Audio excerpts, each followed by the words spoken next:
Nabi Nuh adalah seorang rasul yang diutus oleh Allah Subhanahu wa Ta'ala untuk mengajak kaumnya yang menyembah berhala-berhala untuk kembali kepada tauhid. Namun, kaumnya tidak mau mendengarkan dan bahkan mengejek dan menganiaya Nabi Nuh. Mereka juga menolak untuk masuk ke dalam Islam dan beriman kepada Allah Subhanahu wa Ta'ala. Allah Subhanahu wa Ta'ala kemudian memerintahkan Nabi Nuh untuk membuat sebuah kapal besar yang akan menyelamatkan dirinya, keluarganya, dan orang-orang yang beriman dari azab air bah yang akan menenggelamkan seluruh bumi. Allah Subhanahu wa Ta'ala juga memberitahu Nabi Nuh tentang ukuran, bahan, dan cara pembuatan kapal tersebut. Nabi Nuh pun mulai membuat kapal tersebut dengan bantuan jin dan manusia yang beriman. Ia menggunakan papan dan pasak sebagai bahan utama, dan membuat kapal tersebut memiliki 3 lantai. Kapal tersebut sangat besar dan kuat, dan mampu mengangkut berbagai macam binatang yang ada di bumi. Sementara itu, kaum Nabi Nuh yang kafir terus saja mengejek dan mencemooh Nabi Nuh dan kapalnya. Mereka menganggap Nabi Nuh gila dan tidak masuk akal.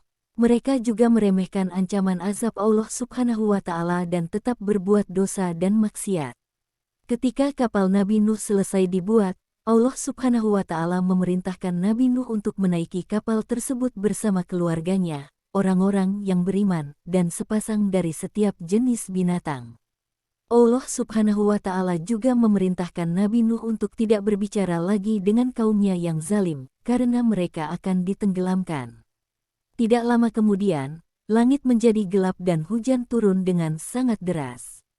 Air dari laut, sungai, dan mata air juga meluap dan membanjiri daratan. Bumi menjadi seperti lautan yang luas dan dalam. Kaum Nabi Nuh yang kafir menjadi ketakutan dan menyesal. Mereka berusaha untuk naik ke atas gunung-gunung, tetapi air bah tetap menenggelamkan mereka.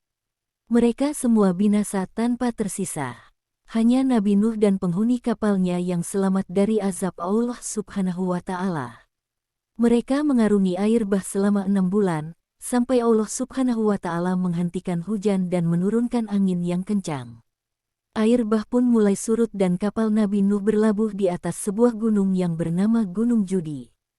Nabi Nuh dan penghuni kapalnya bersyukur kepada Allah Subhanahu wa Ta'ala atas keselamatan dan nikmatnya. Mereka turun dari kapal dan memulai kehidupan baru di bumi yang bersih dan subur. Mereka menjadi nenek moyang dari seluruh umat manusia yang ada sekarang. Itulah cerita singkat tentang Nabi Nuh alaihi salam. Jangan lupa di-subscribe ya teman-temanku.